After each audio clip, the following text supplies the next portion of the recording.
muri no minsi igipolisi cy'u Burundi kigize iminsi kibona ibyaha bikorerwa abantu bari mu migwi twavuga ko idafise ubushobozi bukwiye, twavuga nk'abana cyangwa bari bakozi bo mu nzu. Dutanze rero nk'uturorero ku itariki ya 4 y'ukwezi kwa 11 ku interekwa mu gisagara ca Bujumbura, hariho umukenyezi yitwa Niyonisunga Eveline afise imyaka 30 yafashwe yagirizwa ko yakiriye nabi umwana umukubita iminsi yose, akaba yari umwana w'umugabo wiwe yavyaye hanze. Itariki 30 z'ukwezi kwa 11 uyu mwaka mu Gihosha mu gisagara ca Bujumbura, umukozi wo mu nzu yitwa Hakizimana Felicien yaratutswe cyane, arakubitwa cyane kandi aranabohwa, aranacumitwa mu kiganza n'umuntu yitwa Trésor arenze imyaka 30. uwo akaba ari umuhungu wo akorera yitwa Ndayimirije Gaspard. uwo mbere akaba yarananse no kumuvuza aho yarahije umuhungu we yarahije gukomeretsa uwo mukozi wo mu nzu. Itariki 1 y'ukwezi kwa 12 umwaka wa 2020 Kanyenkoko ni muri komine n'intara ya Rumonge, hari umugabo yitwa Abdallah Mohamed w'imyaka 31 yafashwe n'igipolisi yagirizwa kuba nawe yakubise biteye isoni umwana wiwe yavyaye hanze w'imyaka 2 n'amezi 4. umwana rero akaba ari we yari amutunze muri kino gihe. Itariki 3 z'ukwezi kwa 12 umwaka wa 2020 nyene mu Ngagara mu gisagara ca Bujumbura, hari akana k'amezi 6 kanyurujwe n'uwarasanzwe ajeje n'umukozi wo mu nzu yarasanzwe ajejwe kukarera yitwa Uwineza Mediatrice afise imyaka 22. uwo nawe akaba yavuye acafatirwa n'igipolisi ku gasozi Nyabigati ni muri komine n'intara ya Kayanza. abo bavyeyi bakaba baratabaje igipolisi naco gica kiranyarutsa gushikaho caciye gifata uyo nkozi y'ikibi yitwa uwo mwana. Abajijwe n'igipolisi yishuye avuga yuko yoba ariko agomba kwishuza ku nguvu mu mafaranga yoba yari aheraniwe n'uwo muryango uwo utari bwamuhembe gushika amezi 8 yose ariko arakora.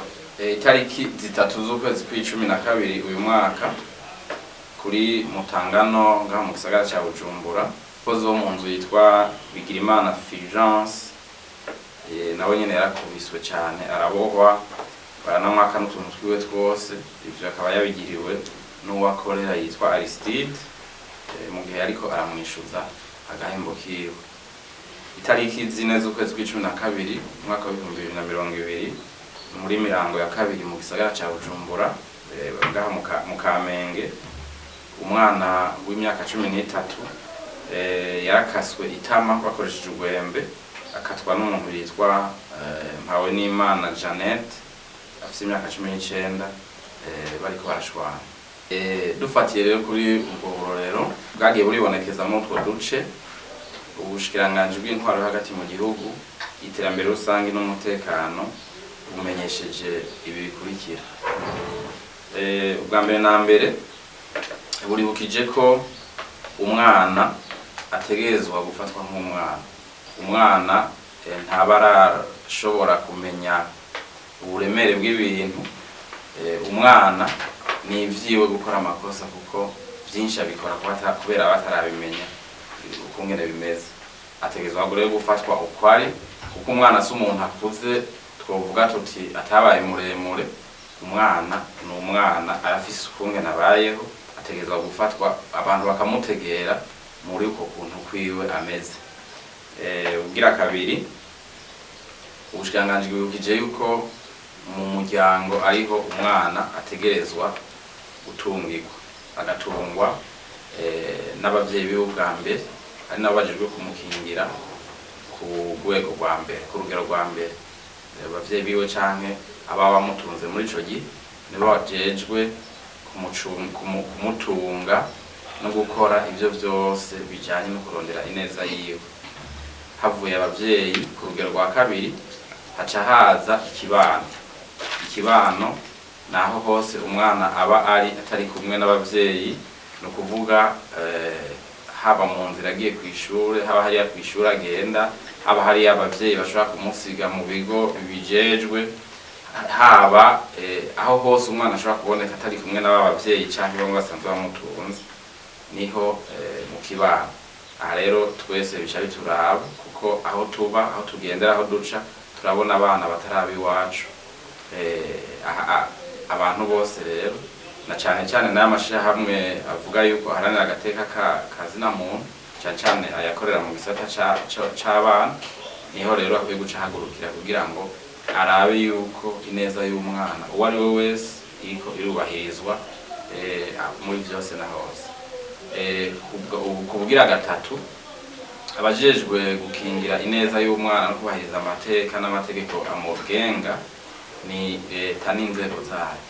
Aha rero zikaba zisabwa yuko zitegezwa gukora ibishoboka vyose kugira ngo ntihagire umwana asubira kuhohoterwa, ntihagire umwana asubira kutubahirizwa mu mateka yiwe n'amategeko amugenga.